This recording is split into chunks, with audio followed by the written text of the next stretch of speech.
ನಾಡಿನ ಸಮಸ್ತ ಜನತೆಗೆ ಆಶಾ ಸ್ವೀಟ್ಸ್ ರವರ ವತಿಯಿಂದ ಗೌರಿ ಗಣೇಶ ಹಬ್ಬದ ಹಾರ್ದಿಕ ಶುಭಾಶಯಗಳು. ಇಡೀ ಬೆಂಗಳೂರಿನ ಜನತೆಯನ್ನ ಬೆಚ್ಚಿ ಬೀಳಿಸಿದಂತಹ ಪ್ರಕರಣ ಅಂದ್ರೆ ಅದು ಬಿಕ್ಲು ಶಿವನ ಹತ್ಯೆ ಕೇಸ್. ಕಾರಣ ಶಾಸಕರ ಕೈವಾಡದ ಬಗ್ಗೆ ಚರ್ಚೆ ಆಯಿತು. ಅವರ ವಿರುದ್ಧ ಕೂಡ ಪ್ರಕರಣ ದಾಖಲಾಗಿತ್ತು.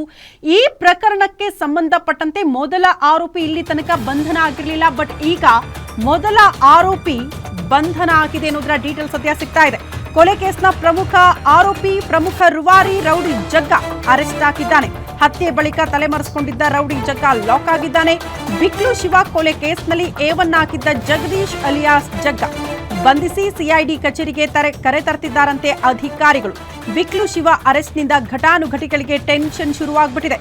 ವಿಚಾರಣೆ ವೇಳೆ ರಾಜಕಾರಣಿಗಳ ಹೆಸರು ಹೊರ ಬರೋ ಸಾಧ್ಯತೆ ಕೂಡ ಇದೆ ಅನ್ನೋದ್ರ ಡೀಟೇಲ್ ಸದ್ಯ ಸಿಗ್ತಾ ಇದೆ. ಎಕ್ಸಾಕ್ಟ್ಲಿ ಹೌದು, ಈ ಜಗ್ಗನ ಬಂಧನ ಆದ್ರೆ ಮಾತ್ರ ಶಾಸಕರ ಪಾತ್ರದ ಬಗ್ಗೆ ಮಾಹಿತಿ ಪಡೆದುಕೊಳ್ಳೋದಕ್ಕೆ ಈಸಿ ಅನ್ನೋದು ಪೊಲೀಸರ ಉನ್ನತ ಮೂಲಗಳಿಂದ ಸಿಕ್ಕಿರುವಂತಹ ಮಾಹಿತಿ. ಹಾಗಾಗಿ ಈ ಪ್ರಕರಣಕ್ಕೆ ಸಂಬಂಧಪಟ್ಟಂತೆ ಇಲ್ಲಿ ತನಕ ಮೊದಲ ಆರೋಪಿ ತಲೆಮರೆಸಿಕೊಂಡಿದ್ದ. ಬಟ್ ಈಗ ಬಿಕ್ಲು ಶಿವ ಹತ್ಯೆ ಕೇಸ್ನ ರುವಾರಿ, ಮಾಸ್ಟರ್ ಮೈಂಡ್ ಜಗದೀಶ್ ಅಲಿಯಾಸ್ ಜಗ್ಗ, ಆತನ ಬಂಧನ ಆಗಿದೆ. ಹಾಗಾಗಿ ಈತನ ಬಂಧನದಿಂದ ಇನ್ಯಾರೆಲ್ಲ ಪ್ರಭಾವಿಗಳ ಹೆಸರು ಹೊರಬರಬಹುದು, ಪ್ರಮುಖವಾಗಿ ಶಾಸಕರ ಪಾತ್ರದ ಬಗ್ಗೆ ಈ ಪ್ರಮುಖ ಆರೋಪಿ ಏನಾದರೂ ಬಾಯ್ ಬಿಡ್ತಾನ ಅಧಿಕಾರಿಗಳ ವಿಚಾರಣೆಯ ಸಂದರ್ಭದಲ್ಲಿ ಅನ್ನೋದು ಸದ್ಯ ಇರುವಂತಹ ಕುತೂಹಲ. ಹಾಗಾಗಿ ಜಗ್ಗನ ಬಂಧನದಿಂದ ಕೆಲವರಿಗಂತೂ ಆತಂಕ ಶುರುವಾಗಿದೆ. ಈ ಬಗ್ಗೆ ಮತ್ತಷ್ಟು ಡೀಟೇಲ್ಸ್ ಅನ್ನ ಪಡ್ಕೊಳ್ಳೋಣ. ನಮ್ಮ ಪ್ರತಿನಿಧಿ ಅಜಯ್ ಕುಮಾರ್ ದೂರವಾಣಿ ಸಂಪರ್ಕದಲ್ಲಿದ್ದಾರೆ.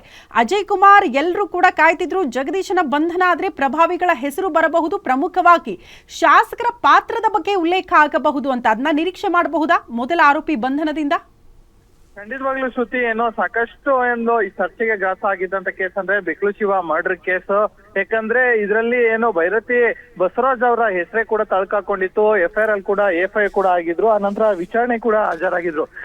ಆದ್ರೆ A1 ಆಗಿದ್ದಂತ ಜಗ್ಗ ಏನಿದಾನೆ, ಆತ ಕೂಡ ಏನೋ ತಲೆಮರೆಸ್ಕೊಂಡು ಹೋಗಿರ್ತಾನೆ. ಏನೋ ಮರ್ಡರ್ ಆಗ್ತಾ ಇದ್ದಂತೆ ಆತ ಹೋಗುವಂತ CCTVಗಳು ಲಭ್ಯ ಆಗಿತ್ತು. ಟೋಲ್ ಇಂದ ಪಾಸ್ ಆಗುವಂತ CCTV ಸಿಕ್ಕಿತ್ತು. ಅಪಾರ್ಟ್ಮೆಂಟ್ ಇಂದ ಹೋಗುವಂತ CCTVಗಳು ಕೂಡ ಸಿಕ್ಕಿತ್ತು. ಸೊ ಹೀಗಾಗಿ ಈ ಒಂದು ಕೇಸನ್ನ ಸಾಕಷ್ಟು ಒಂದ್ ರೀತಿ ಹೈ ಪ್ರೊಫೈಲ್ ಕೇಸ್ ಅಂತಾನೆ ಕನ್ಸಿಡರ್ ಮಾಡಿ ಸರ್ಕಾರ ಇದನ್ನ CIDಗೂ ಕೂಡ ವರ್ಗಾವಣೆ ಮಾಡಿತ್ತು. ಆದ್ರೆ ಆತ ದುಬೈಗೆ ಹೋಗಿದ್ದ ಅನ್ನೋ ಮಾಹಿತಿ ಕೂಡ ಇತ್ತು. ಆ ನಂತರ ಅಲ್ಲಿಂದ ಬೇರೆ ಬೇರೆ ಕಡೆ ಕೂಡ ಜಂಪ್ ಆಗಿದ್ದ, ಅಂದ್ರೆ ಆ ಬೇರೆ ಬೇರೆ ದೇಶ ಕೂಡ ಹೋಗಿದ್ದ ಅನ್ನೋ ಮಾಹಿತಿ ಕೂಡ ಇತ್ತು.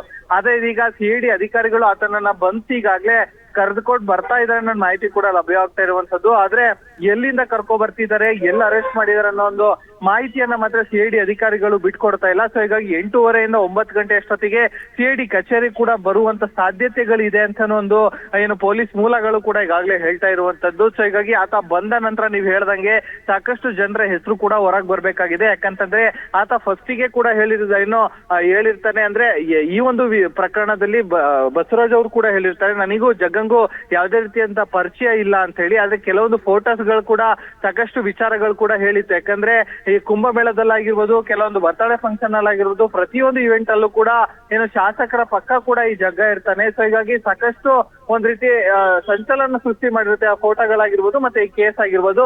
ಸದ್ಯ ಆ ನಂತರ ಈಗ ಆತ ಅರೆಸ್ಟ್ ಆಗಿದ್ದಾನೆ ಅನ್ನೋ ಮಾಹಿತಿ ಕೂಡ ಸಿಗ್ತಾ ಇರುವಂತ. ಆತ ಬಂದ ನಂತರವೇ ಎಲ್ಲಿಂದ ಅರೆಸ್ಟ್ ಆಗಿದ್ದಾನೆ, ಇಷ್ಟ ದಿನ ಎಲ್ಲಿದ್ದ, ಮತ್ತೆ ಈತ ಯಾರ್ಯಾರ ಹೆಸರು ಬಾಯ್ಬಿಟ್ಟಿದ್ದಾನೆ, ಇನ್ ಮುಂದೆ ಯಾರ ಹೆಸರು ಬಾಯ್ಬಿಡ್ತಾನೆ ಅನ್ನೋದ್ರ ಬಗ್ಗೆ ಇನ್ನೂ ಹೆಚ್ಚಿನ ವಿಚಾರಗಳು ಕೂಡ ಹೊರಬರ್ಬೇಕಾಗಿದೆ ಅಂತ ಹೇಳ್ಬೋದು ಶ್ರುತಿ. ಓಕೆ ಅಜಯ್ ಕುಮಾರ್, ಧನ್ಯವಾದಗಳು ತಮ್ಮೆಲ್ಲ ಮಾಹಿತಿ.